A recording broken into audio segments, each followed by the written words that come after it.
বেশি বেশি করে লা হাওলা ওয়ালা পড়ব। যে কোনো পেরেশানি লা হাওলা ওয়ালা, সমস্যা মুসিবত পেরেশানি, এটার ঔষধ হলো লা হাওলা ওয়ালা। এটা আল্লাহ রাসূল বলছেন বেশি বেশি করে পড়বো, পারবো না? এটা ঔষধ আল্লাহ তরফ থেকে দিয়েছে, কানজুম মিন কুনুজিল জান্নাহ, এটা আমল। আর দুরূদ শরীফ, মদিনার নবীর উপরে দরুদ পড়তে থাকবো যখনই সুযোগ পাই। ওযু লাগবে, ওযু ছাড়াও দরুদ পড়া যায়। বাবা একবার দুরূদ শরীফ পাঠ করো, আখিরাতে ধনী হইতে চাই না আমরা? রাস্তায় গাড়িতে বসে বসে মুখটা খালি আছে, আপনি দুরুদের গান গান, মনে মনে চুপচাপ সাল্লাল্লাহু আলাইহি সাল্লাম সাল্লাল্লাহু আলাইহি সাল্লাম। দেখবেন যে আপনি গাড়িতে বসে আপনার যাতায়াত হচ্ছে, লঞ্চে বসে আছেন, যাইতেছেন, আর দুরুদ পড়ে পড়ে আখিরাতে ধনী হয়ে যাবে। কিয়ামতের ময়দানে আল্লাহ রাসূল বলেন, যারা আমার উপরে বেশি দুরুদ পড়ে তারা কিয়ামতের ময়দানে আমার বেশি নিকটে হবে। এটা কঠিন তো না, এমন না যেটা মুখস্থ করতে সময় লাগবে, তা না। সাল্লাল্লাহু আলাইহি ওয়াসাল্লাম বলেন, সাল্লাল্লাহু আলাইহি ওয়াসাল্লাম, সাল্লাল্লাহু আলাইহি ওয়াসাল্লাম, সাল্লাল্লাহু আলাইহি ওয়াসাল্লাম। এই দুরূদ শরীফ পড়া খুব ছোট্ট, মা বোনরাও পড়বে, আমরাও পড়বো। মাওলার সাথে ভাও লাগাও, ভাও লাগাও, দেখবা কোনো কিছুর অসুবিধা হবে না। ওয়ামা মিন দাব্বাতিন ফিল আরদি ইল্লা আলাল্লাহি রিজকুহা। আল্লাহ পাক বলেন, জমিনে আমি এমন কোন জানোয়ার বানাই নাই যার রিজিকটা দেওয়ার জন্য আমি আল্লাহ দায়িত্ব নেই নাই, আমি প্রত্যেকের রিজিক পৌঁছাবো। কীট পতঙ্গ তরুলতা তাদের কোনো জায়গা নাই, জমিন নেই, কিছু নেই। মুসা আলাইহিস সালাতু ওয়াস সালাম কে আল্লাহ পাক বলতেছে, মুসা আপনার হাতের লাঠিটা দিয়ে পাথরটা বাড়ি দেন। যা লাঠি দিয়ে পাথর বাড়ি দিলে লাঠি ভাঙবো না পাথর ভাঙবে? বলেন না বাবা, লাঠি। তো মুসার লাঠি এটা সাধারণ লাঠি না, এটা ওই নবুয়তের মিরাস হিসাবে পাইতে পাইতে পাইতে পাইতে পাইতে পাইতে সেটা এটা মুসা ইসলামের হাতে আসছে। এই জন্য এটা দিয়ে পাথর বাড়ি দিচ্ছে, লাঠি ভাঙে নাই, পাথর ফেটে গেছে। কি কুদরত! পাথর বাড়ি দিছে, এটার ভিতরে দেখে যে আরেকটা পাথর। আল্লাহ কি করবো বলে, এটারও আপনি বাড়ি দেন। এটা বাড়ি দিছে, দেওয়ার পরে এটার ভিতরে আরেকটা পাথর। বলে আল্লাহ আমি এখন কি করবো বলে, আরেকটা বাড়ি মারো। তিনটা পাথর ভাঙছে। ভাঙার পরে 3 নম্বর পাথর ভাঙার পরে যেটা বাইর হয়েছে, ওইখানে দেখা যায় একটা ছোট্ট পোকা। সুবহানাল্লাহ। পোকাটার মুখের মধ্যে একটা সবুজ ঘাস, এটা পোকাটা খাইতেছে। মুসা আলাইহিস সালাম অবাক হয়ে বলেন, মাওলা, যাকে কালিমুল্লাহ বলা হয়, আল্লাহর সাথে কথা বলে, আল্লাহ এই কি ব্যাপার? তাহলে মুসা তোমাকে দেখাবার বিষয় হলো, দেখো 3টা পাথরের ভিতরে একটা পোকা আমি আল্লাহ সৃষ্টি করেছি। কেমনে সেখানে আছে তার রিজিকটাও আমি আল্লাহ এই এতগুলি পাথরকে ডিঙ্গাইয়া রিজিকটা পৌঁছাইয়া দিলাম। তোমার উম্মতকে তুমি জানাইবা, পেরেশানি হইবা না, যেইভাবে আল্লাহ রস চলতে বলছে সেইভাবে চলো, চলো আর আল্লাহর কাছে চাও, তোমার রিজিকের ব্যবস্থা আল্লাহ করবে। আমরা তো পেরেশান হই, ঠিক আছে, কিন্তু পেরেশান হইয়া কই যাই? দৌড়ঝাঁপ দিই, নামাজ পড়ি না। নামাজ পড়বো না আর আমি আল্লাহর কাছ থেকে নিব, আমি আল্লাহর অবাধ্য হয়ে যাব, হতে পারে না। যেভাবে ভাও হওয়া দরকার ওইভাবে তার সাথে আমি ভাও দেখবেন, ওইভাবে করে দেখেন।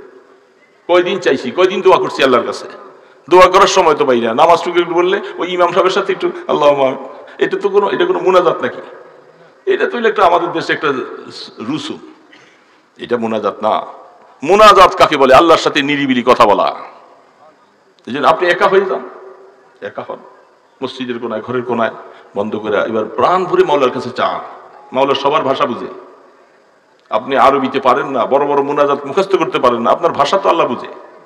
আপনি আপনার ভাষা দিয়ে মাওলাকে বলেন। কিভাবে বলবেন? মাওলা আমি গুনাহগার, গুনাহ করেছি, মাফ করে দাও। এই জন্য বাবা আল্লাহকে মায়া করো। মায়া লাগার জন্য আল্লাহকে ডাকতে হবে। জিকির করতে পারবো না, জিকির করবো, নিরিবিলি বসে বসে জিকির করবো, বেশি বেশি করে নিরিবিলি জিকির করবো। ইল্লাল্লাহ ইল্লাল্লাহ ইল্লাল্লাহ ইল্লাল্লাহ ইল্লাল্লাহ ইল্লাল্লাহ ইল্লাল্লাহ ইল্লাল্লাহ ইল্লাল্লাহ ইল্লাল্লাহ ইল্লাল্লাহ ইল্লাল্লাহ। এইভাবে আপনি ডাকেন, চক্ষু বন্ধ করে কলবের দিকে খেয়াল করে ডাকতে থাকেন। আস্তে আস্তে ময়লাগুলি দূর হবে। হাতুড়ার বাড়ি দিলে যেরকম ঝংকার দূর হয়ে যায়, ইল্লাল্লাহর ধাক্কাতে কলবের ময়লা দূর হবে। হইতে হইতে কলবটা ধপধপ করবে, আয়নার মতো পরিষ্কার হবে। যা শুনবেন সে ডুববে। আল্লাহ পাক মায়া সৃষ্টি করবে, মায়া লাগবে। আল্লাহকে ছাড়া কিছু ভালো লাগে না, মোনাজাত ছাড়া মজা লাগে না, আল্লাহর কাছে কানতে না পারলে মজা লাগে না। এগুলি তখন মজা লাগবে বাবা। এই জন্য কথা শেষ, কথা আর নয়। আল্লাহকে আপন বানাবো, চেষ্টা করবো ইনশাআল্লাহ। গুনাহ আল্লাহর কাছে মাফ চাইতে থাকবো, ইস্তেগফার করবো। রিজিকের জন্য মানুষের দুয়ারে দৌড়াবো, কত আল্লাহর দুয়ারে চাইতে থাকি, মানুষের দিল আল্লাহ ঘুরে দিবে। এই জন্য সবসময় নিজের ছেলে মেয়েকে নামাজি বানাবার চেষ্টা করবো। যুবক বাবাজিরা, নামাজ পড়বা তো? পড়বা না রে বাবা?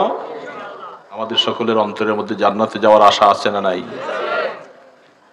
আল্লাহ সুবহানাহু ওয়া তাআলা বলেন, তোমরা সাক্ষী থাকো, আমার বান্দাদেরকে আমি মাফ করে দিলাম। তারা সেই যে জান্নাতের আশা করছে, আমি তো জান্নাত তাদের জন্য বানিয়েছি, আমি কিয়ামতের ময়দানে তাদেরকে জান্নাতের মালিক বানিয়ে দেব।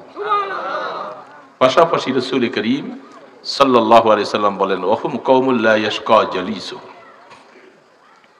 যারা ওয়াজ শোনার জন্য আসছিল না, পাশে তারা যাচ্ছে, ওয়াজের কথা বা ওয়াজ দেখে তারাও আইসা কিছু সময়ের জন্য বসলো। আল্লাহ পাকের তরফ থেকে আল্লাহ রাসূল ঘোষণা দিয়েছেন, এমন লোকের সাথে তারা আইসা বসছে যে লোকগুলি ওয়াজ শোনার জন্য, আল্লাহ পাকের সন্তুষ্টির জন্য আইসা বসছে। তো যেহেতু আমি এদেরকে মাফ করে দিয়েছি, এদের পাশে যারা আইসা বসলো, আমি তাদের খাতিরে ওদেরকে মাফ করে দিলাম। ওয়াহুম কওমুল লা ইয়াশকা জালিসুহুম, নেককারের সাথে বসার দ্বারাই লাভ।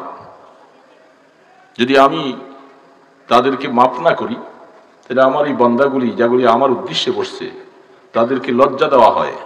এই জন্য তাদের ইজ্জতের খাতিরে আমি ওদেরকে মাফ করে দিয়েছি। তাহলে মজলিসে এসে বসার দ্বারা লাভ না লস? অনেক লাভ। আমরা এই পৃথিবীতে একদিন ছিলাম না, মাঝখানে আসছি, আবার চলে যাব। থাকার জন্য আসছি না যাওয়ার জন্য আসছি? এই জন্য অল্প সময় কিছু কথা, আমি যে আয়াত পড়েছি, অগণিত অসংখ্য হাদিসে পাক থেকে ছোট্ট একখানা হাদিস তেলাওয়াত করেছি। আল্লাহ সুবহানাহু ওয়া তাআলা তৌফিক দিলেন, অল্প সময় যেন কিছু কথা আখিরাতকে সামনে রেখে বলতে পারি, ওয়া তৌফিক ইল্লা বিল্লাহ, সমস্ত তৌফিক দেওয়ার মালিক আমার আল্লাহ। এই জন্য আমরা এই কথা বিশ্বাস যে আমরা থাকবো না, একদিন যাওয়া লাগবে। তো যেতে হলে কিছু লাগবে, কিছু লাগবে না? বাজারে খালি হাতে গেলে সদাই পাওয়া যায় না। বিশাল যে দেশে রওনা দিব আমরা, সেই দেশ থেকে আর ফিরে আসা যাবে না। এই কথা এত বাস্তব, দুনিয়ার মধ্যে এর থেকে বাস্তব আর নাই। সমস্ত মানুষকে চলে যাওয়া লাগবে। হাদিস শরীফের মধ্যে আল্লাহ রাসূল বলেন, আব্দুল্লাহ ইবনে ওমর রাদিয়াল্লাহু তাআলা আনহু বলেন, আমাকে আল্লাহ রাসূল কাছে ডেকে নিয়ে আদর করে আমার কাঁধের মধ্যে হাত রাখছে, রেখে আমাকে বলতেছে, আব্দুল্লাহ কুন ফিদ দুনিয়া কান্নাকা গরীব আও আবিরু সাবিল। হে আব্দুল্লাহ, দুনিয়ার মধ্যে যতদিন তুমি থাকবা, তুমি এমন ভাবে থাকো যে তুমি একজন গরিব মানুষ, অসহায় মানুষ। আর অথবা পাশাপাশি তুমি মনে করো আমি একজন রাস্তার পথিক, মুসাফির। মুসাফিরের অবস্থা, সে কোথাও দীর্ঘ সময় বসে থাকে না, যেহেতু তার গন্তব্য অনেক দূরে। কিছু সময় বিশ্রাম করার জন্য অপেক্ষা করে, আবার তাড়াতাড়ি চলে যায়, যেহেতু তার গন্তব্য দূর। আল্লাহ রাসূল হযরত আব্দুল্লাহ ইবনে ওমরকে বলে দিয়েছে, দুনিয়ার মধ্যে এইভাবে থাকো, যেহেতু এটা তোমার ক্ষণস্থায়ী জায়গা, আসতে হবে। যদি কোনো মানুষ এই কথা চিন্তা করে যে আমাকে চলে যেতে হবে, তাহলে সেইখানে বেশি আড়ম্বনা কিছু করে না। কিন্তু আমাদের দুনিয়ার হালাত, হাদিসগুলি খুলেন, বুখারী শরীফ খুলে দেখেন, বিভিন্ন হাদিসের মধ্যে যা বর্ণনা পাওয়া যায়, আসলে আমরা ম্যাক্সিমাম কেন মানে হাজারের মধ্যে 990 জন সকলে আমরা দুনিয়াটাকে বেশি আপন বানিয়েছি। বলেন ঠিক না ব্যাঠি? দুনিয়াকে বেশি আপন বানিয়েছি। রাসূল পাক সাল্লাল্লাহু আলাইহি সাল্লাম বলেন, বান্দা তুমি দুনিয়াকে এত আপন করলা সেই কারণে দুনিয়ার জন্য বেশি ব্যস্ত। আমার বাড়ি গাড়ি ঘর সংসার কত সুন্দর হবে সে নিয়ে যে ফিকির করি, আমি কি আখেরাতের জন্য এর 1000 ভাগের 1 ভাগ ফিকির করি? আমরা শুধু মনে করতেছি একটু নামাজ পড়ি, বাস নামাজটুকু শেষ, তাড়াতাড়ি গেলে দুনিয়ার কাজে লেগে যাই। আর হাজারো মানুষ নামাজটাই পড়লাম না। সংখ্যা বেশি না কম? যারা নামাজ পড়ে না তাদের সংখ্যা বেশি না কম? অনেক বেশি। মাইকের আওয়াজ শোনা যাচ্ছে, তারাও শুনতেছেন। আমরাও এই হালাতের ভিতরে আছি। আমাদেরও মনটা সবসময় যেন নামাজে যখন আমরা দাঁড়িয়ে যাই, এটাকে গা সারার মতো কোন রকম তাড়াতাড়ি আদায় করে মনটা দোকানের দিকে ব্যস্ত হয়ে যায়, ঠিক না? সাহাবায়ে কেরাম দেখেন, আল্লাহু আকবার। একজন সাহাবী খুব বলিষ্ঠ, শক্তিশালী, অনেক তার শক্তি। তার নাম সালমা ইবনে আকওয়া। তিনি এখনো ইসলাম গ্রহণ করেন নাই। খুব শক্তি, এত বলিষ্ঠ। রাস্তা দিয়ে যাচ্ছে, পাশে পাহাড়, পাহাড়ের পাদু দিয়ে যাচ্ছে। হঠাৎ করে নজর করে দেখে যে একটা বাঘ একটা হরিণকে শিকার করেছে, হরিণটাকে কামড় দিয়ে। হযরত সালমা রাদিয়াল্লাহু তাআলা আনহু, তিনি খুব সাহসী এবং বলিষ্ঠ মানুষ, দৌড়াইয়া যে বাঘটাকে এমন জোরে কয়েকটা ঘুষি দিয়েছে, ঘুষি দিয়া বাঘের মুখ থেকে হরিণটাকে ছুটে দিয়েছে। হাদিসের কথা বলতেছি। এবং এই সালমা এমন একজন সাহাবী যার বুখারী শরীফে তার রওয়ায়াত তার নামে, এবং যিনি ওই সাহাবী হুদায়বিয়ার সন্ধির সময়, হুদায়বিয়ার মধ্যে একটা সন্ধি হয়েছিল মক্কা বিজয়ের আগে, প্রায় 1500 সাহাবী নিয়ে রাসূল উমরা করার উদ্দেশ্যে রওনা দিয়েছে। আল্লাহ রাসূল স্বপ্নে দেখলেন যে আমি উমরা করব। বহুদিন পর্যন্ত মক্কা শরীফ থেকে চলে আসছে। বলেন তো মনটা কেমন টানে? যারা আমরা বাইতুল্লাহ গিয়েছি, আছেন নাকি এখানে? আছেন কেউ? হজ করে আসার পরে আপনার কি সেদিকে মন টানে না আর যাইতে মনে চায় না? বারবার কি বলে, বারবার যাইতে মনে চায়। আপনার আর আমার, আমরা কয় পয়সার মানুষ, আমাদের একবার আসলে আবারও যাইতে মনে চায়। রাহমাতুল আলম যিনি বাইতুল্লাহর পাশটা ছেড়ে যাওয়ার সময় বলছিলেন, এ বাইতুল্লাহ, আমি তোমাকে ছেড়ে যেতাম না যদি এই দেশবাসী আমাকে এখান থেকে বের করে না দিত। বাইতুল্লাহ ঘরে দিয়ে দেখে দেখে রাসূল কাঁদছে, মায়া কত। সেই বাইতুল্লাহ আসার জন্য তিনি স্বপ্নে দেখলেন যে আমি বাইতুল্লাহ তওয়াফ করতেছি। নবীদের স্বপ্ন ওহী। নবীদের স্বপ্ন কি বাবা? আমি কিছু ভাঙা কথা বলি, আমার কথা বুঝতেছেন তো? আমরা অত টাইনা আওয়াজ করি না, টাইনা অনেক লম্বা, অনেকে পারে, আমরা পারি না। আমাদের কথাগুলি ভাঙা, এবং ভাঙা কথাগুলি তাড়াতাড়ি বোঝানো যায়, তাড়াতাড়ি বলাও যায়। ছন্দ মিলাইয়া টানতে টানতে অনেক সময় লাগে, তখন কথা আসল বাদ দিয়া তখন নকল কথাও ঢুকে যায় মাঝখানে, কারণ সুরটা মিলাইতে যাইয়া নকল কথাও ঢুকে যায়। নকল কথা বুঝতেছে তো? যেই কথার শরীয়তে হাদিসে প্রমাণ নাই, এমন কিছু কথা ঢুকে যায়। আল্লাহু আকবার। এই জন্য নবীদের স্বপ্নটা ওহী। বুখারী শরীফে হাদিস আসছে, নবুয়তের 46 ভাগের 1 ভাগ হলো স্বপ্ন। বলেন সুবহানাল্লাহ। নবুয়তের বলেন 46 ভাগের 1 ভাগ হলো স্বপ্ন। তার কারণটা কি? যে আল্লাহর হাবিব যখন তিনি নবুয়তের জন্য কোরআন প্রথম নাজিল হল, তার 6 মাস আগ পর্যন্ত তিনি কেবল ভালো ভালো স্বপ্ন দেখতেন। এখনো নবুয়তের প্রকাশ হয়নি। 6 মাস পর্যন্ত কি দেখতেন? স্বপ্ন দেখতেন। তা আল্লাহ রসুলের নবুয়ত পাওয়ার পরে 40 বছরের নবুয়ত পাইলেন, হায়াত পাওয়ার পর্যন্ত কত বছর? 23 বছর। 40 আর 23 কত? 63 বছর। আপনার তো হিসাব ভালো করে জানেন, আওয়াজ দিয়ে বলবেন কত বছর? আমাদের রাসূল কত বছরে ইন্তেকাল করেছেন? তাহলে নবুয়ত পাওয়ার পর থেকে দুনিয়াতে রসুল হায়াতে বেঁচে ছিলেন, ওহী আসছে, কোরআন আসছে কত বছর? কত বছর? 23 বছর। 23 বছরকে 6 মাস করে ভাগ করলে কত হয়? কত হয় বাবা? 46 হয় না? 6 মাস করে 23কে ভাগ পূরণ দিলে 46 হয়। এখন বুঝে আসছে যে নবুয়তের 46 ভাগের 1 ভাগ হলো স্বপ্ন। হিসাব বুঝছেন তো? নবুয়তের 46 ভাগের 1 ভাগ। তো আল্লাহ রসুল তিনি স্বপ্ন দেখতেন। তো তেমনি ভাবে তিনি মদিনা শরীফ যাওয়ার পরে তিনি একদিন স্বপ্নে দেখলেন যে আল্লাহ রসুল স্বপ্ন দেখলে সকালবেলা সাহাবায়ে কেরামদের কাছে বয়ান করতেন। সাহাবায়ে কেরাম তারা যদি কিছু স্বপ্ন দেখতেন তারা রসুলের কাছে বলতেন। আমরা কি স্বপ্ন দেখি কি দেখি না? দেখেন না? আমাদের স্বপ্নটা দুই রকম হয়।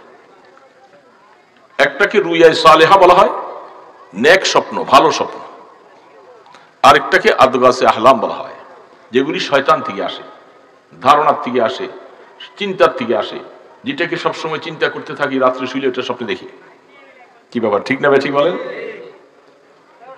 এই জন্য আল্লাহর হাবিব ফরমান, যখন তুমি দিনে হোক বা রাত্রি হোক যখন স্বপ্ন দেখবা, মনে রাখবেন কথাগুলি সবসময় আসে না সঙ্গে, যখন তুমি স্বপ্ন দেখবা যে স্বপ্নটা তোমার কাছে ভালো লাগে না মন্দ লাগে, খারাপ আজে বাজে স্বপ্ন যদি দেখো, তুমি যেই দিকে শুইছিলা এর থেকে অন্য দিকে পাল্টে যাবা, বাম দিকে 3 বার একটু থুতু ফেলবা, লা হাওলা ওয়ালা কুওয়াতা ইল্লা বলবা, তাহলে এই খারাপ স্বপ্ন তোমার কোনো ক্ষতি করতে পারবে না।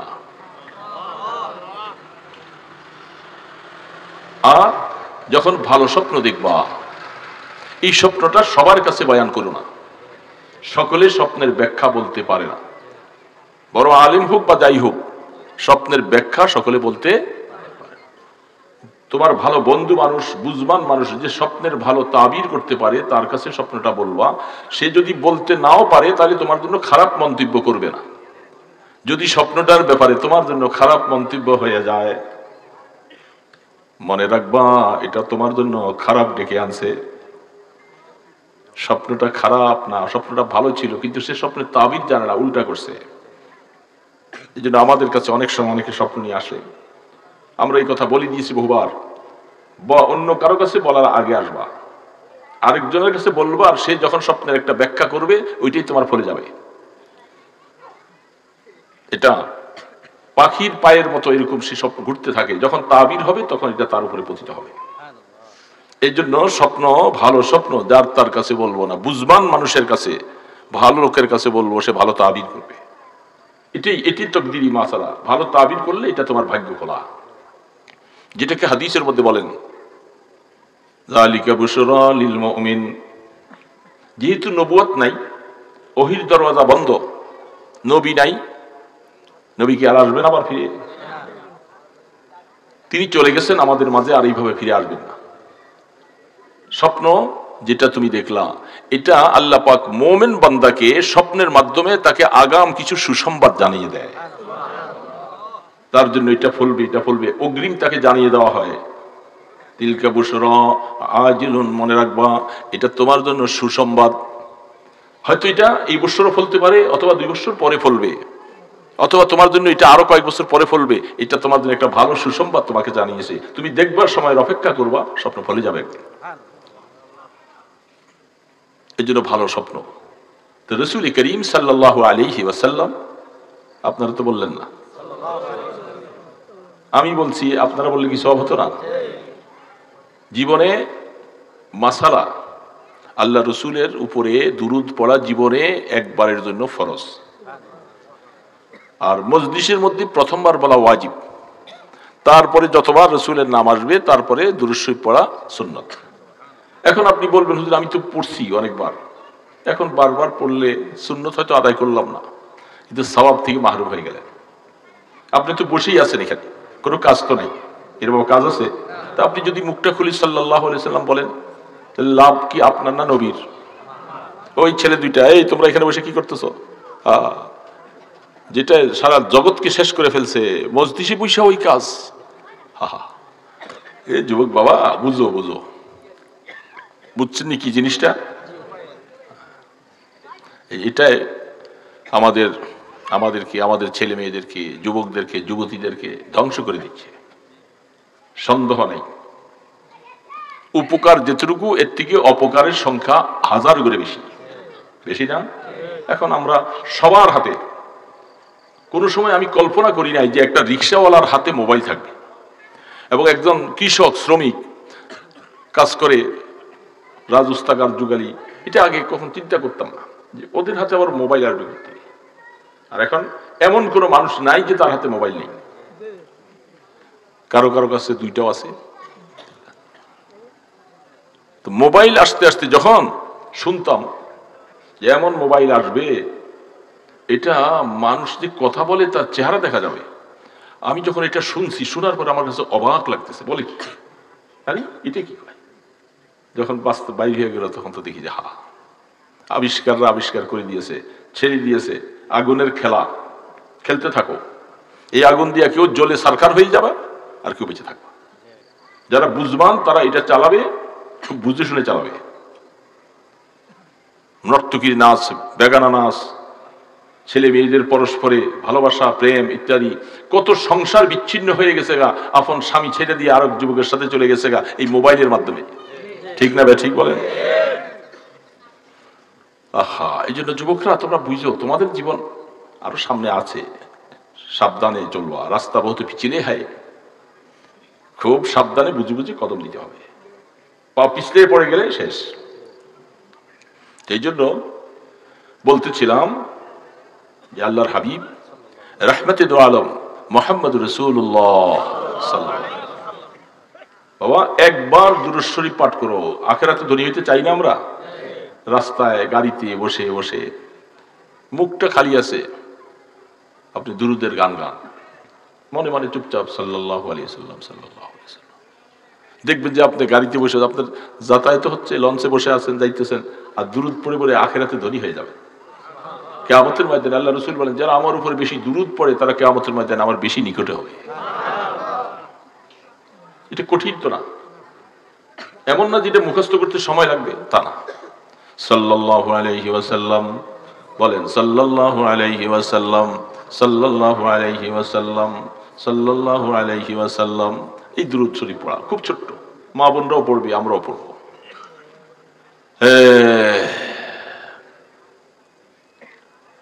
আল্লাহু আকবার, আল্লাহু আকবার। তো বলতেছিলাম যে বাবা আল্লাহর হাবিব এই স্বপ্ন দেখলেন, সাহাবায়ে কেরামকে বললেন, শোনো, আমি স্বপ্নে দেখেছি আমি বাইতুল্লাহ জিয়ারত করতেছি, আল্লাহর ঘর তওয়াফ করতেছি। সাহাবায়ে কেরাম যেমন অবস্থাটা কেমন হলো, যেমন আগুনের মধ্যে একটু ঘি ঢালাই দিছে, এমনি চেদের ভিতরে আগুনের মতো, হাহা বাইতুল্লাহ যাইতে পারি না, বাইতুল্লাহ যাইতে পারি না, চলে আসছি সেখান থেকে। যেখানে আল্লাহকে দেখা যায় না, তো আল্লাহর বাইতুল্লাহ যারা তওয়াফ করে তারা মনে করে যেহেতু আল্লাহকে দেখা যাবে না, কিন্তু ওই বাইতুল্লাহ তওয়াফ করলে আল্লাহর কুদরতের কথা স্মরণ হয়। তওয়াফ করে বারবার করে আমরা কাকে চাই? ইল্লাম তারহাম মাইয়ারহাম ইয়া আরহামার রাহিমিন। আল্লাহর বান্দা তওয়াফ করতেছে আর এটা পড়ে বারবার। কি আরবি অর্থটা? ইল্লাম তারহাম মাইয়ারহাম ইয়া আরহামার রাহিমিন। এ মাওলা, তুমি যদি আমাকে মাফ না করো, আমাকে কে মাফ করবে তুমি বলে দাও। তুমি তো রহমান রাহিম, তুমি না পাপ করলে কে করবে মাফ? এটা পরে আর বাইতুল্লাহ খেয়াল করি। আরেকজন বলতেছে, আমি এটা শোনার পরে আমার কাছে এত ভালো লাগতেছে, কত দোয়াই তো আছে তো অফের সময়, এত দোয়া অনেকে জানেও না, মুখস্থ জানে না, কিন্তু সে বলে আমার কাছে এটা ভালো লাগছে, আমিও তো অফ করতেছি আর এটা পড়তেছি। কয়েকটা চক্কর দেওয়ার পরে মনটা নরম হয়ে যায়, চোখ দিয়া পানিগুলি পড়তেছে, আল্লাহু আকবার। ইল্লাম তারহাম মাইয়ারহাম ইয়া আরহামার রাহিমিন। কথা বাস্তব না? তুমি মাফ না করলে কে করবে? আছে আরেকজন কেউ? এই জন্য বাইতুল্লাহর জন্য পাগল।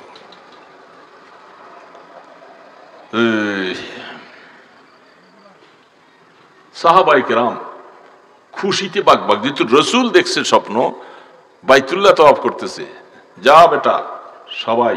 এই জন্য ওই জন্য হইতে হইতে সাহাবায়ে কেরাম সবাই তৈয়ার, ইয়া রাসূলুল্লাহ আমরা যাব।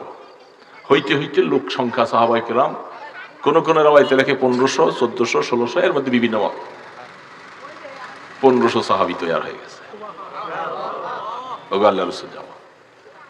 আহা, রাহমাতুল আলম সাহাবায়ে কিরামদের আগ্রহ দেখে তিনিও প্রস্তুত নিয়েছেন, অমুক দিন অমুক সময় সকলে ইহরামের কাপড় লও, আমরা বাইতুল্লাহতে জুলহুলাইফায় ইহরাম পরেছে, সাথে কিছু কোরবানির জন্য জানোয়ার সাথে নিছে, আমরা করব আর কোরবানি করব। কাফের মুশরিকেরা শুনছে যে মুহাম্মদ 1500 লোক নিয়ে বাইতুল্লাহ আসবে, এদেরকে তো কিছুতেই বাইতুল্লাহ ঢুকতে দেওয়া হবে না। এই শুরু হয়ে গেল। লম্বা হাদিসের পৃষ্ঠাগুলি খুলে দেখেন, বুখারীতে রওয়ায়াতগুলি আছে, তারা দিবে না দিবে না দিবে না। এরাও বিশাল দল বহল লইয়া হুদাইবিয়া নামক জায়গার মধ্যে যাওয়ার পরে আল্লাহ রসুল সেখানে তাবু করলেন সাহাবারা সকলে। এখন সেখানে পানি নাই, একটা কুয়া আছে, সে কুয়াটা পানি নেই সামান্য। রাহমাতুল আলম বলছেন, এতগুলি সাহাবী তোমরা কি খাবা, কেমনে পানি পাইবা? একটা তীর নিয়ে বলে যে কুয়াটার মধ্যে রসুল হাতে ধইরা দিয়েছেন, ওইটা ওর মধ্যে গাড়াই দাও, বাস। এই যে পানি উঠা শুরু হলো, সাহাবায়ে কেরাম তৃপ্তি সহকারে পানি খাইতেছে, গোসল করতেছে, পানি আর শেষ হয় না।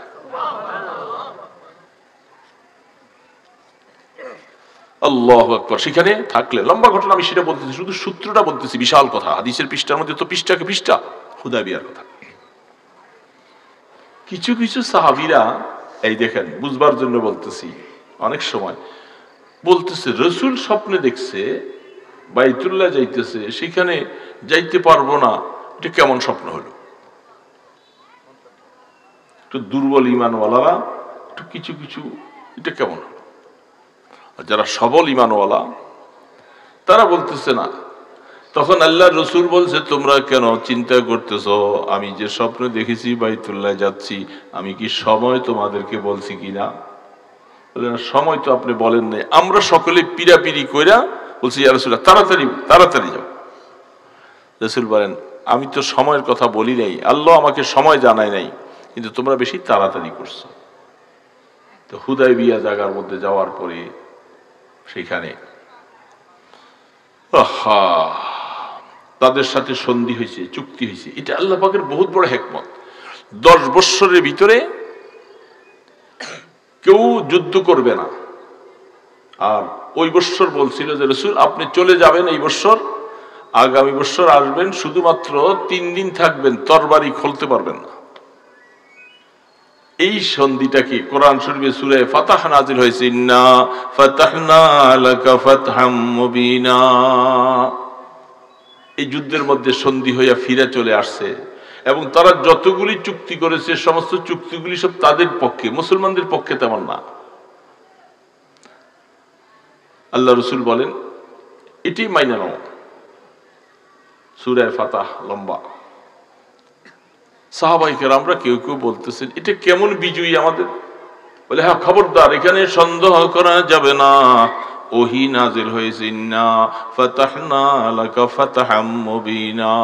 হে রাসূল, এইটা, এই সন্ধিটা আমি আপনাকে প্রকাশ্য বিজয়ী দান করলাম। যেহেতু আল্লাহ বলে দিয়েছেন এটা প্রকাশ্য বিজয়ী, কারো বুঝে আসুক আর না আসুক প্রয়োজন নাই। এটার মধ্যে কি হিকমত আছে এটা আল্লাহ জানেন। এটাই মক্কা বিজয়ের কারণ হয়েছে। 8ম হিজরিতে, 6 হিজরিতে এই ঘটনা, আর 8ম হিজরিতে আল্লাহ পাক যুদ্ধ ছাড়া মক্কাকে বিজয় করে দিলেন। লম্বা ঘটনা। তো সেইখানে যখন সাহাবায়ে কেরাম হযরত উসমান গনি রাদিয়াল্লাহু তাআলা আনহুকে মক্কায় পাঠাইছিলেন, যাও খবর লয়ে আসো, তো সেইখানে একটা কথা শোনা হয়েছিল যে উসমান রাদিয়াল্লাহু তাআলা আনহুকে তারা হত্যা করে ফেলছে। এই কথাটা শোনার পরে রাসূল বলতেছেন, আমার উসমানকে হত্যা করছে, আমি এখান থেকে এখন তার প্রতিশোধ না নিয়া, তাদের সাথে যুদ্ধ না করে আমি ফিরে যাব না। এই তখন সাহাবায়ে কেরামরা রাসূলের হাতে হাত দিয়া বায়াত গ্রহণ করেছেন। এই সেখানে এই যে আমাদের মধ্যে পীর মুরিদির বায়াত হয়, এই বায়াতের সিলসিলা ওইখান থেকে শুরু হয়েছে। সুবহানাল্লাহ। ইউবাইউনাকা, আল্লাহ পাক বারবার বলতেছে। তখন আল্লাহ রসুল এই যে তাদের হাতে হাত দিয়ে বায়াত নিয়েছিলেন, বায়াত আলাল মউত, সকল সাহাবায়ে কেরাম বলছেন যে আমরা জীবনটা থাকতে এর প্রতিশোধ নিব। আমার ভাই ওসমানকে নির্দোষভাবে তারা এইভাবে হত্যা করে ফেলছে, আমরা তার প্রতিশোধ নিব, আমরা মক্কায় পৌঁছবই। ওই সময় যিনি বায়াত করতে আসছিলেন, বায়াত করার মধ্যে এই সালমা ইবনে আকওয়া, যার কথাটা বলতে যায় আমি একটু কিছু ভূমিকা বললাম, ওই সালমা রাদিয়াল্লাহু তাআলা, মনে হয়েছে এখন কথাটা? তিনি খুব সাহসী এবং শক্তিশালী। রাসূল বলতেছে, সালমা তুমি কি বায়াত গ্রহণ করো নাই? বলে, রাসূল করছি তো। বলে, তুমি আবারও করো। একবার করছি, রাসূল আবার বলে সবার সামনে আবার করো। বড় শক্তিশালী মানুষ তো, তার হাতে রাসূল 2 বার বায়াত করছে। এই জন্য একজন মুরিদ সুযোগ পাইলে তার পীরের কাছে যখন আবার অন্য কারোর সাথে মুরিদ করা হয়, সে আবারও বায়াত হইতে পারে, আবারও হইতে পারে, কোনো অসুবিধা নেই। বুঝে আসছে কথাটা? এগুলি দলিল প্রমাণ। তো সেই সালমা রাদিয়াল্লাহু তাআলা আনহু তিনি কি করছিলেন? বাঘটাকে বলেন দেখি, ভুলে গেছেন? আমি চিন্তা করলাম যে আপনারা আবার আরেক দিকে গেছেন কেন। বাঘটাকে কয়েকটা ঘুষি দিয়া, বাঘ এর হাতের ঘুষি খাইয়া হরিণকে ছাইড়া দিয়া দূরে দৌড়ে যেতে গেছে। চিন্তা করছেন,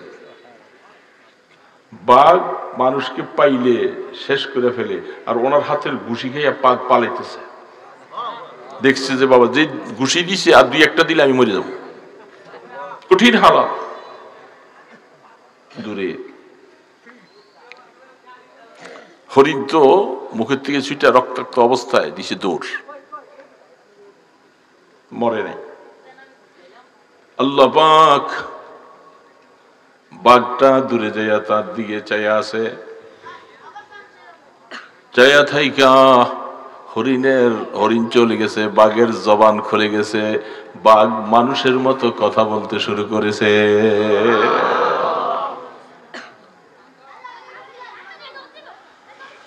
আনতা শাফিউল্লাযী তুরজা শাফাআতুহু, আনতা শাফিউল্লাযী তুরজা শাফাআতুহু আলাস সিরাতি ইযা মা যাল্লাতিল কদমু। আল্লাহু আকবার বলে, এই জন্য বলে যে আল্লাহ আমি ওই শাফিউল মুজনিবিন, হাবিবে কিবরিয়া, সরকারে দো আলম, মাহবুবে খোদা, ইমামুল আম্বিয়া মুহাম্মদুর রাসূলুল্লাহ সাল্লাল্লাহু আলাইহি সাল্লামের কাছে আমি এই আরজুটা রাখবো, কিয়ামতের ময়দানে যখন পুলসের রাতের দিকে রওনা দিব আর পাটা পদস্খলন হয়ে যাবে, যাইতে পারবো না, ওই সময় ওগো রাসূল আমি আপনার সুপারিশ কামনা করি। আপনারা করেন? চান না সবাই? এটি বলতেছিলেন শাইখুল হাদিস হযরত জাকারিয়া রাহমাতুল্লাহ আলাইহি কথাগুলি বলছিলেন। বাঘ দূরে যাইয়া মানুষের মতো আরবি ভাষায় কথা বলে। ওই দেশ আরব দেশ, কথা বলতেছে কোন ভাষায়? হযরত সালমা রাদিয়াল্লাহু তাআলা আনহুর নাম ধরে বলে, হে সালমা। বাহ, বাঘের কে জানাইলো যে উনি সালমা ইবনে আকওয়া, আকওয়ার বেটা হযরত সালমা। হযরত সালমা রাদিয়াল্লাহু তাআলা অবাক, আরে বাঘ মানুষের মতো কথা বলে, কি ব্যাপার? আবার আমার নাম ধরে বলতেছে। কারবারটা উপরের থেকে চলছে। কোত্থেকে? মাইয়াহদিল্লাহু ফাহুয়াল মুহতাদ, আল্লাহ যাকে হেদায়েত দেয় সেই হেদায়েত পায়। আর হেদায়েত যদি আল্লাহ কাউকে যদি না দেয়, হাজারো মানুষ চেষ্টা করবে, সে হেদায়েত পাবে না। এই যে দেখেন না আমাদের দেশে কত হিন্দু, বৌদ্ধ, খ্রিস্টান, কত জাতি আছে, তারা ওয়াজ শুনে, মসজিদের আজান শুনে, মুসলমানেরা ঈদের নামাজ পড়ে, জুমার নামাজ পড়তে যায়, কোরআন তেলাওয়াত করে, শুনে না? যদি হেদায়েত তাদের ভাগ্য থাকতো, তারা হেদায়েতের পথে চলে আসতো, কিন্তু হেদায়েত নাই নসিবে। আল্লাহ যাকে হেদায়েত দেন সে আসতে পারে। তো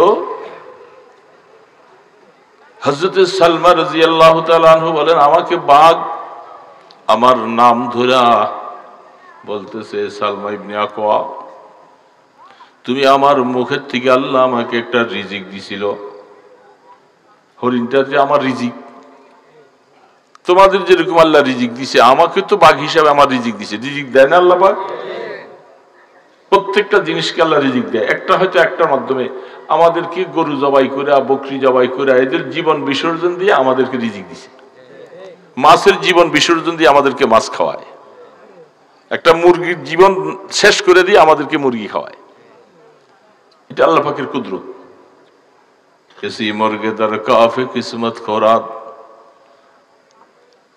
শেখ সাদি রহমতুল্লাহ আলী বলেন, জঙ্গলের মধ্যে, গহীন জঙ্গলে সি মোরগ আছে।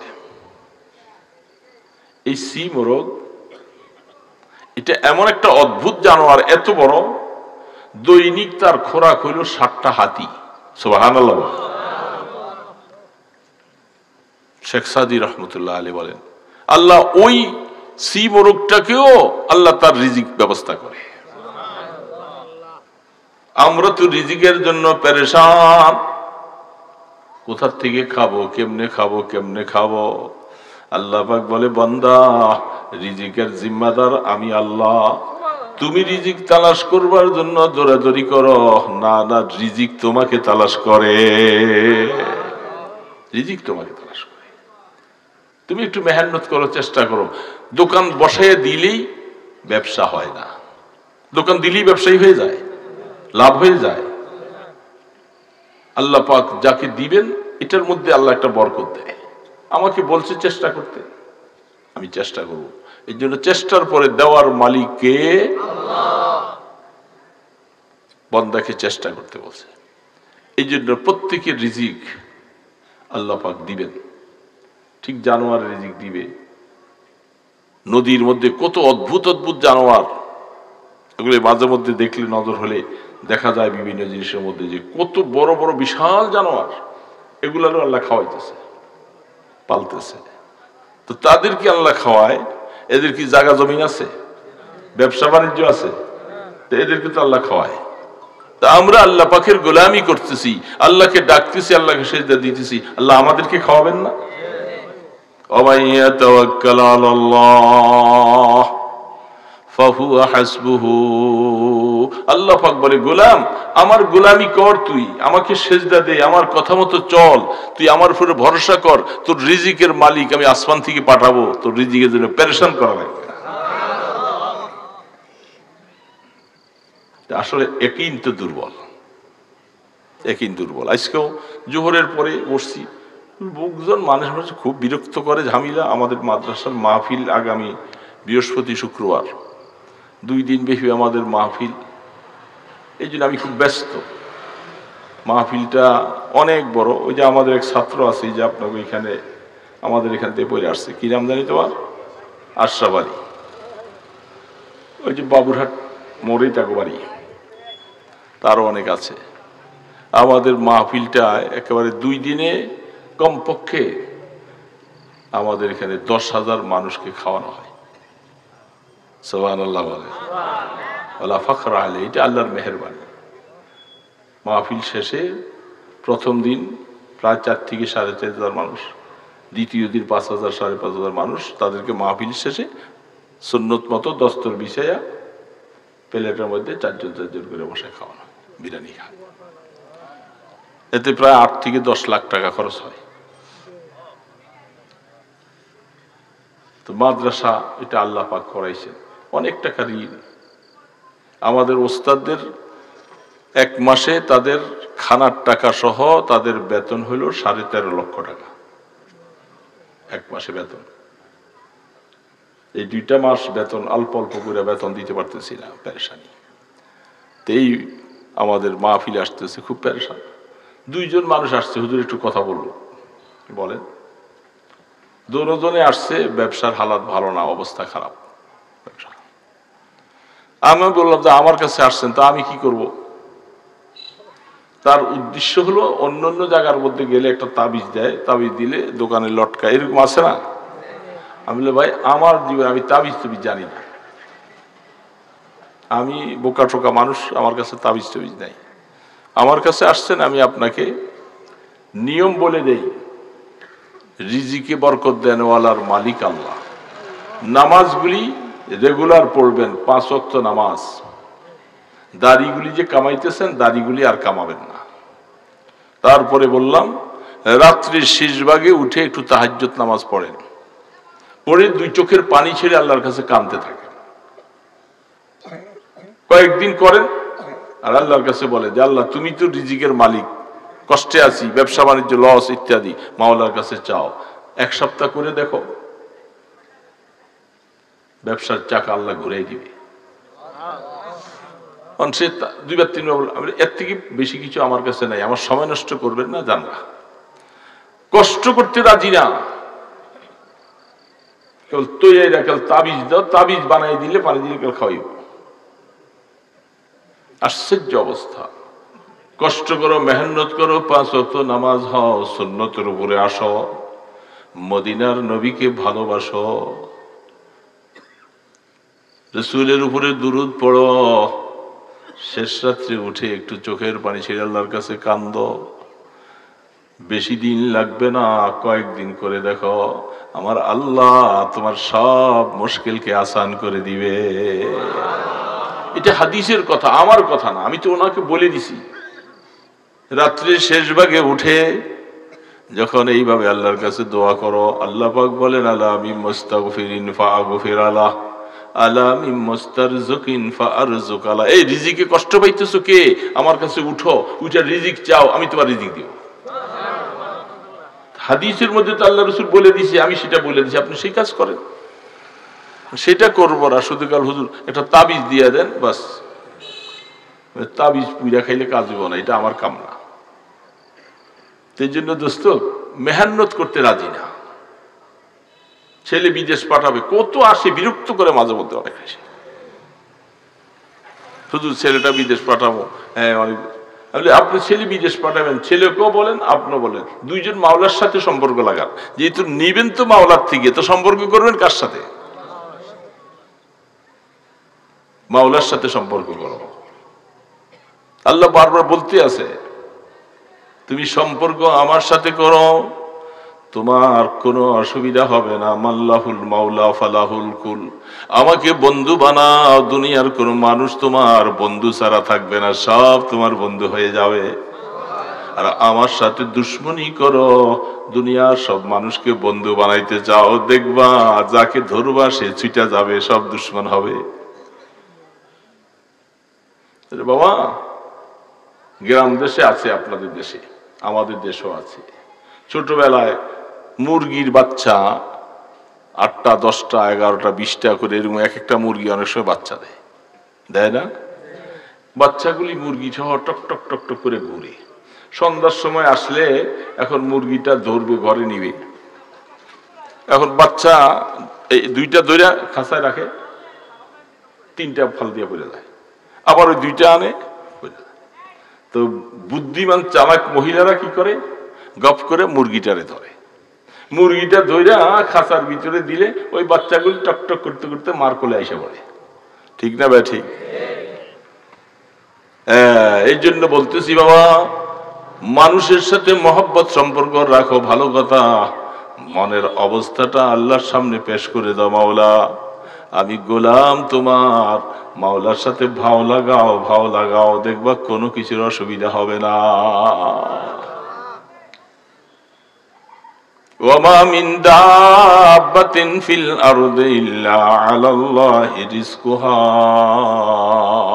আল্লাহ পাক বলেন জমিনে আমি এমন কোন জানোয়ার বানাই নাই যার রিজিকটা দেওয়ার জন্য আমি আল্লাহ দায়িত্ব নেই নাই, আমি প্রত্যেকের রিজিক পৌঁছাবো। কীট পতঙ্গ তরুলতা তাদের কোনো জায়গা নাই, জমিন নেই, কিছু নেই। মুসা আলাইহিস সালাম কে আল্লাহ পাক বলতেছে, মুসা আপনার হাতের লাঠিটা দিয়ে পাথরটা বাড়ি দেন। যা লাঠি দিয়ে পাথর বাড়ি দিলে লাঠি ভাঙবো না পাথর ভাঙবে? বলেন না বাবা, লাঠি। তো মুসার লাঠি এটা সাধারণ লাঠি না, এটা ওই নবুয়তের মিরাস হিসাবে পাইতে পাইতে পাইতে পাইতে পাইতে পাইতে সেটা এটা মুসা ইসলামের হাতে আসছে। এই জন্য এটা দিয়ে পাথর বাড়ি দিচ্ছে, লাঠি ভাঙে নাই, পাথর ফেটে গেছে। কি কুদরত! পাথর বাড়িয়ে দিছে, এটার ভিতরে দেখে যে আরেকটা পাথর। আল্লাহ কি করবো বলে এটারও আপনি বাড়ি দেন, এটা বাড়ি দিছে। দেওয়ার পরে এটার ভিতরে আরেকটা পাথর, বলে আল্লাহ আমি এখন কি করব বলে আরেকটা বাড়ি মারো। 3টা পাথর ভাঙছে। ভাঙার পরে 3 নম্বর পাথর ভাঙার পরে যেটা বাইর হয়েছে ওইখানে দেখা যায় একটা ছোট্ট পোকা। সুবহানাল্লাহ। পোকাটার মুখের মধ্যে একটা সবুজ ঘাস, এটা পোকাটা খাইতেছে। মুসা আলাইহিস সালাম অবাক হয়ে বলেন, মাওলা, যাকে কালিমুল্লাহ বলা হয়, আল্লাহর সাথে কথা বলে, আল্লাহ এই কি ব্যাপার? বলে মুসা, তোমাকে দেখাবার বিষয় হলো, দেখো 3টা পাথরের ভিতরে একটা পোকা আমি আল্লাহ সৃষ্টি করেছি। কেমনে সেখানে আছে তার রিজিকটাও আমি আল্লাহ এই এতগুলি পাথরকে ডিঙ্গে আর রিজিকটা পৌঁছাইয়া দিলাম। তোমার উম্মতকে তুমি জানাইবা, পেরেশানি হইবা না, যেইভাবে আল্লাহর রাসূল চলতে বলছে সেইভাবে চলো, চলো আর আল্লাহর কাছে চাও, তোমার রিজিকের ব্যবস্থা আল্লাহ করবে। আমরা তো পেরেশান হই, ঠিক আছে, কিন্তু পেরেশান হইয়া কই যাই? দৌড়ঝাঁপ দেই, নামাজ পড়ি না। নামাজ পড়বো না আর আমি আল্লাহর কাছ থেকে নিব, আমি আল্লাহর অবাধ্য হয়ে যাব, হতে পারে না। যেভাবে ভাও হওয়া দরকার ওইভাবে তার সাথে আমি ভাও। দেখবেন, ওইভাবে করে দেখেন। কয়দিন চাইছি, কয়দিন দোয়া করছি আল্লাহর কাছে। দোয়া করার সময় তো পাই না, নামাজটুকু একটু বললে ওই ইমাম সাহেবের সাথে একটু আল্লাহ, এটা তো কোনো মুনাজাত নাকি? এটা তো একটা আমাদের দেশে একটা রুসুম, এটা মুনাজাত না। মুনাজাত কাকে বলে? আল্লাহর সাথে নিরিবিলি কথা বলা। এই জন্য আপনি একা হয়ে যান, একা হন মসজিদের কোনায়, ঘরের কোনায় বন্ধ করে এবার প্রাণ ভরে মাওলার কাছে চান। মাওলার সবার ভাষা বুঝে। আপনি আরবিতে পারেন না, বড় বড় মুনাজাত মুখস্থ করতে পারেন না, আপনার ভাষা তো আল্লাহ বুঝে। আপনি আপনার ভাষা দিয়ে মাওলাকে বলেন। কিভাবে বলবেন? মাওলা, আমি গুনাহগার, গুনাহ করেছি, মাফ করে দাও। দুনিয়াতে ছেলে মেয়ে দিয়েছ, রিজিকের কষ্ট দিও না। আল্লাহ, আমার ছেলেটা বিদেশে যাইতে চায়।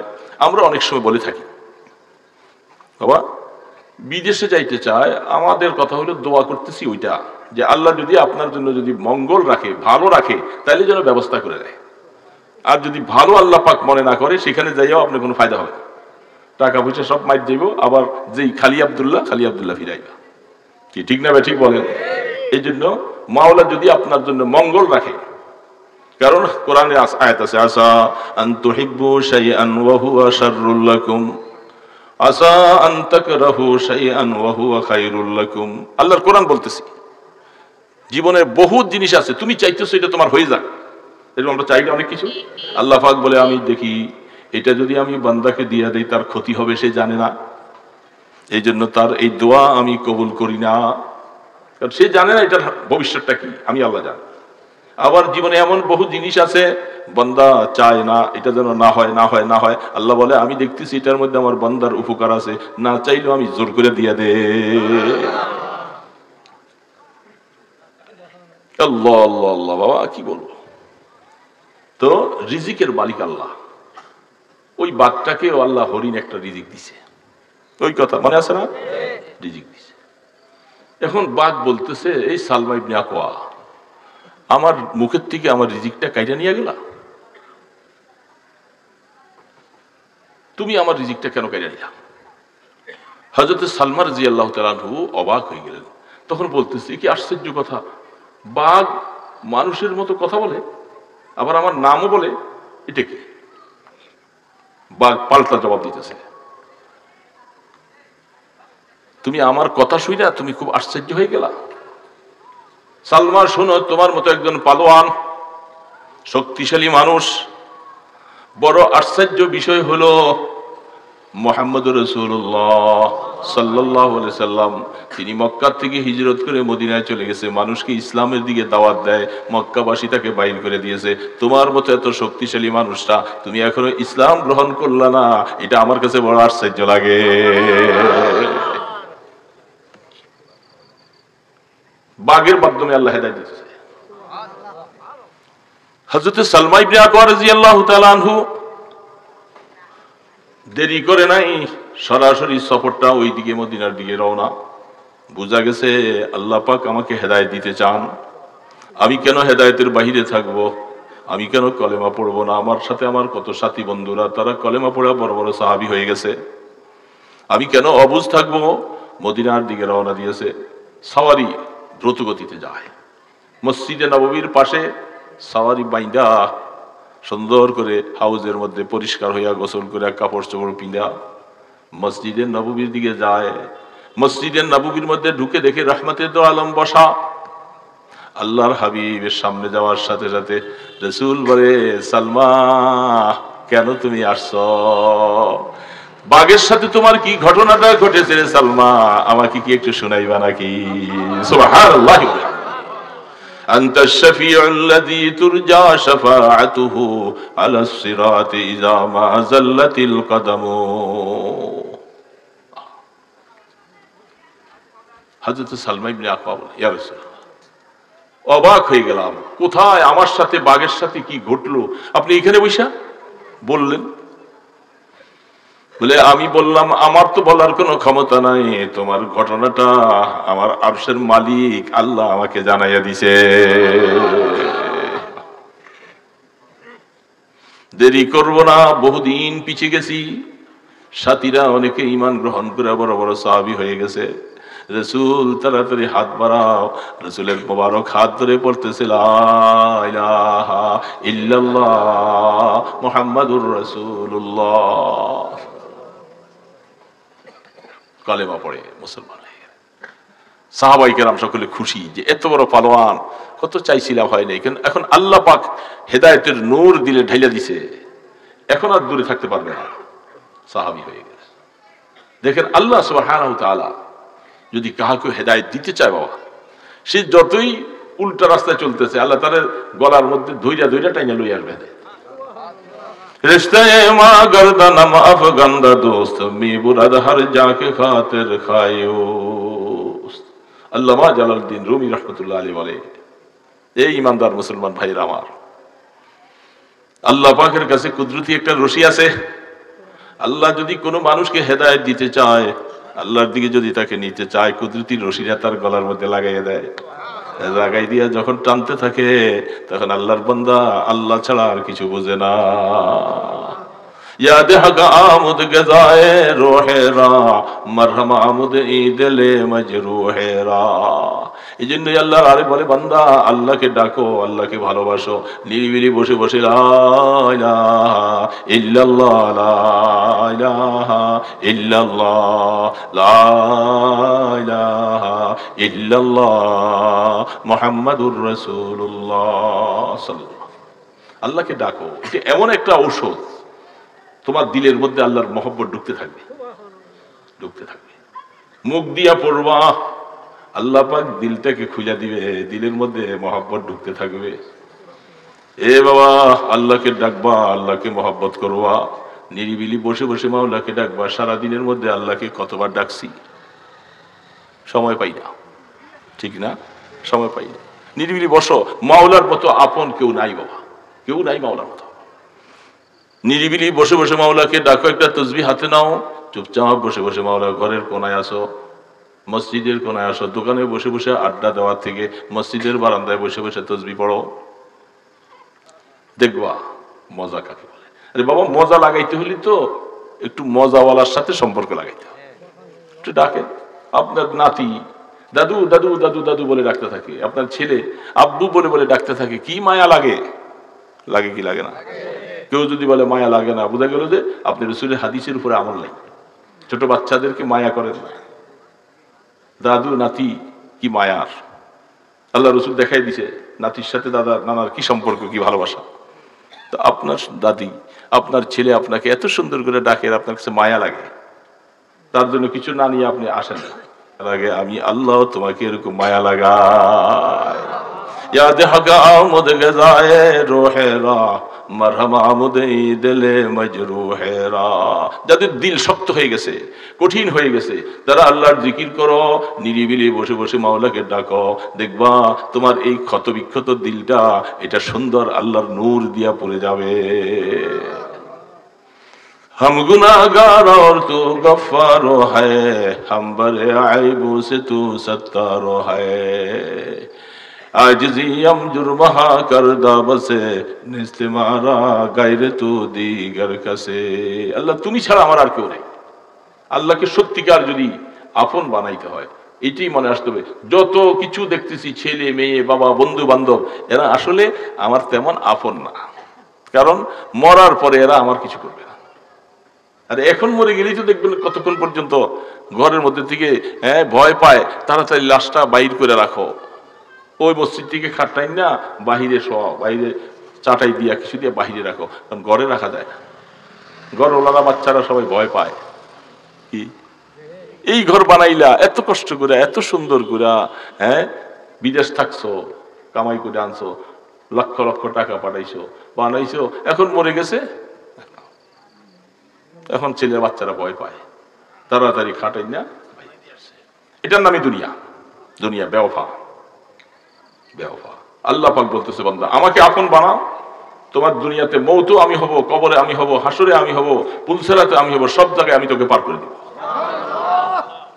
আল্লাহ পাককে আপন বানাই দাও। দোস্ত, কাকে আপন বানাইতেছি? তো হাম গর্দন আজ হুকমে দাওয়ার মপেশ কে গর্দন না পেছাতে যে হুকমে তু হে। দোস্ত, কথা বেশি বলবো না, রাত আপনারা আরাম করেন। এই যে এই বছর বন্যায় ইউটিউবে দেখাইছে যে কি বন্যার হালাতটা গেল,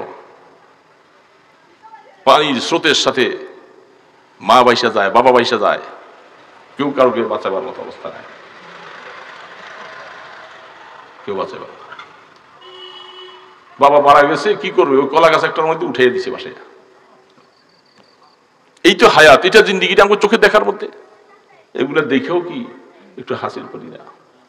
দোকানে বসে বসে আড্ডা মারে, আহা কত সময়, এখন বুড়ো হয়ে গেছে, এখন কি দোকানে বসে থাকার সময় আছে? গ্রাম দেশের মানুষ তো অনেক আগে আগে শুয়ে যায়, এসার নামাজ প্রায় 7টা 7:15 এসা পরে খাওয়া দাওয়া খেয়ে 8টা 8:30 ভিতরে বিছনায় চলে যায়। কি ঠিক না? ঘুমান 9টায় যদি ঘুমান, 10, 11, 12, 1, 2, 3, 4, প্রায় 7 ঘন্টা ঘুমাবার পরে আপনার ঘুম কি আর ভাঙে না? ওই সময় ঘুমটা ভাঙে, উঠে একটু অজু টজু করেন, অজু করে একটু আল্লাহর সামনে দাঁড়াও না, 2-4 রাকাত নামাজ পড়ি। বাবা নামাজ পড়ে সূরা ফাতিহা একবার পড়েন, কুল হুয়াল্লাহ 3 বার পড়েন বা 10 বার পড়েন, দুরূদ শরীফ পড়ে আল্লাহর কাছে কয়েকটা দিন করেন, দেখবেন যে চোখের পানি আসতে থাকবে, দিলটা নরম হয়ে যাবে। আল্লাহ পাক বলে দেবে, ও গোলাম, এই রাত্রে সব মানুষ ঘুমাইয়া রয়েছে, তুই উঠলি কেন? কেন উঠছস? আমার মায়ায়। দেখবেন চোখে পানি ছাড়বে, নিজের গুনার কথা স্মরণ হবে, চোখে পানি ছেড়ে দেবে। যখন চোখে পানি ছাড়বে, এ আমার দোস্ত ভাইয়েরা আমার, তুমি মনে মনে আশ্বস্ত হও যে আল্লাহর রহমত আমার দিকে নাজিল হইতেছে।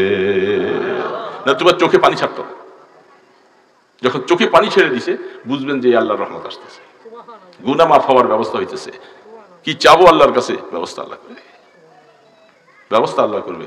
করতে চাই না তো বাবা, এগুলো করতে চাই না, শুধু কাল গল্প করে করে হায়াত কাটাইতেছি, দুনিয়ার ব্যস্ততা দেখাই দেখে হায়াত কাটাইতেছি। একটু উঠো উঠো উঠো, খোদার বান্দা, রাত্রি একটু উঠো, শেষ রাত্রে উঠো, দেখবেন আপনি যে আল্লাহ আপনাকে কত মায়া করে, আল্লাহর জন্য আপনার কি মায়া লাগবে। আর বাবা আল্লাহর জন্য মায়া না লাগবে তাহলে কেমন গোলাম হইলাম?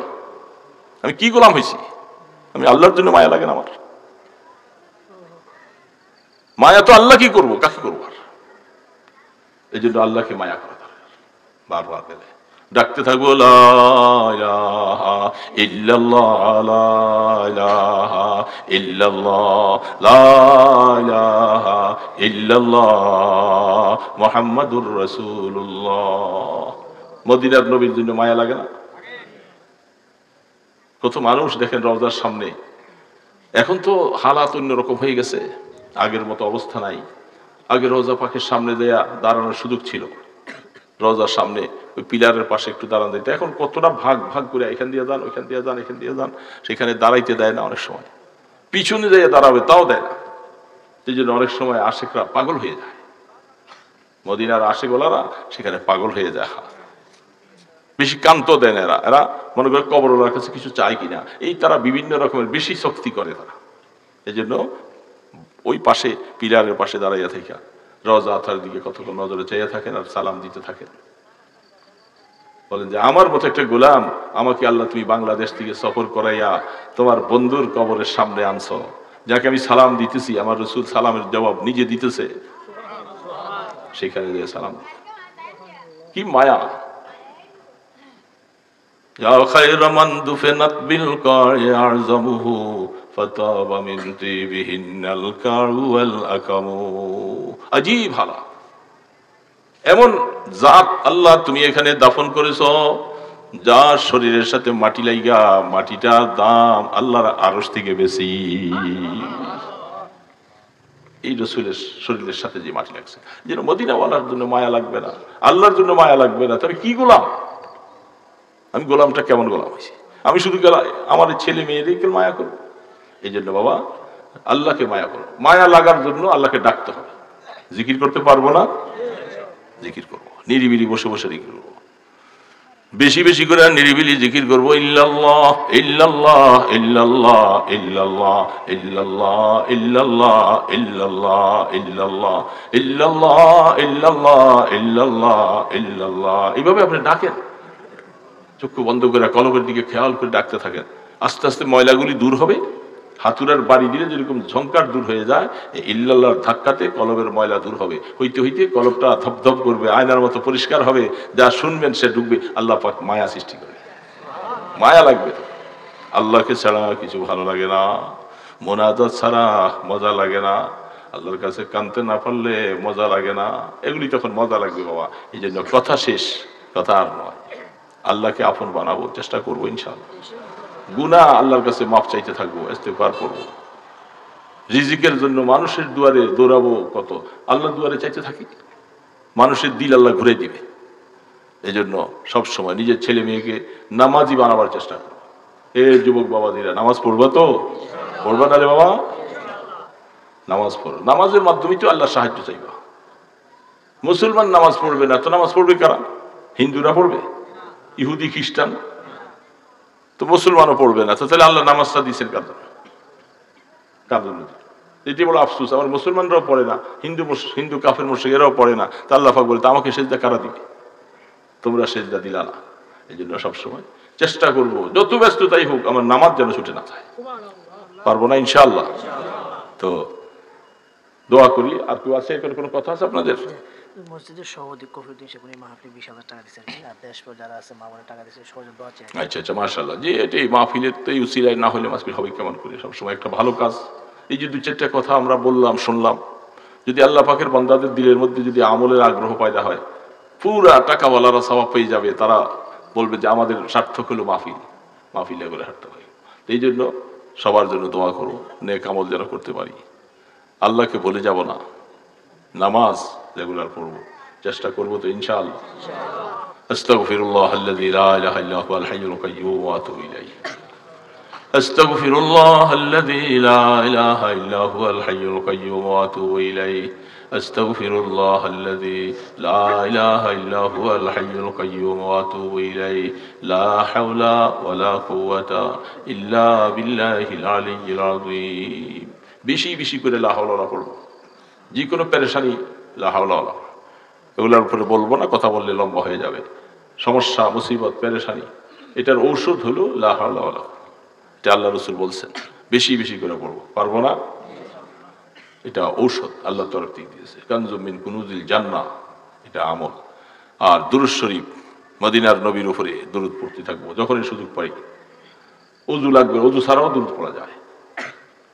আল্লাহুম্মা সাল্লি আলা মুহাম্মাদ ওয়া আলা আলিহি ওয়া আসহাবিহি ওয়া বারিক ওয়া সাল্লিম। আল্লাহুম্মা সাল্লি আলা মুহাম্মাদ ওয়া আলা আলিহি ওয়া আসহাবিহি ওয়া বারিক ওয়া সাল্লিম। اللهم صل على محمد وعلى آله وأصحابه وبارك وسلم. الحمد لله رب العالمين والصلاة والسلام على أشرف الأنبياء والمرسلين. درود سلام بہدو ہمیشہ میرے ماں باپ ان کے حق پر فدا ہو. یا حی یا قیوم برحمتک نستغیث. یا رحمان یا رحیم یا গফফার یا সত্তার. এ মাওলা, আমরা গুনাহগারের হাত তুলেছি আল্লাহ, গুনাহ করে করে আল্লাহ আপনাকে নারাজ করে ফেলছি গো আল্লাহ। আমরা মাফ চাই, তওবা করতেছি, আমাদের জীবনের গুনাহগুলি মাফ করে দাও। আল্লাহ আমরা সবাই কবরের যাত্রী, মা বাবা দাদা দাদি সবাইকে রেখে আসছি। আল্লাহ কখন যেন আমার ডাক চলে আসে গো আল্লাহ। আল্লাহ কি নিয়ে কবরে যাব, কবরের কোন সাবান নাই, খালি হাতে রওনা দিয়েছি আল্লাহ। আল্লাহ কবরের ডাক দেওয়ার আগে আগে গুনাহগুলি মাফ করে দিও গো আল্লাহ। আমাদের সাথে রাগ করো না, তুমি রাগ করলে আমাদেরকে কে মায়া করবে গো আল্লাহ। আল্লাহ একটু গোলাম বলে স্বীকৃতি দিও। দুনিয়ার জায়গায় পড়ে থাকবে, আমরা তোমার ডাকে চলে যাব। আল্লাহ মওতের সময় আমাদেরকে ঈমানের মওত দিও গো আল্লাহ। শয়তানের ওয়াসওয়াসা থেকে হেফাজত করো।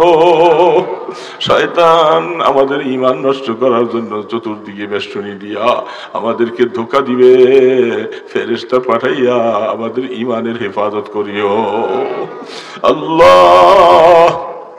আব্বা যখন শুয়ে যায় মওতের বিচারে, ছেলে মেয়েরা পাশে বসে আল্লাহ গালের মধ্যে মুখের মধ্যে পানি দেয়, গড়াইয়া গড়াইয়া পড়ে যায়। এ রহমানুর রহিম, ওই সময় তোমার নূরের তাজাল্লি দিয়ে আমাদেরকে ঈমানের সাথে কবুল করে নিও আল্লাহ।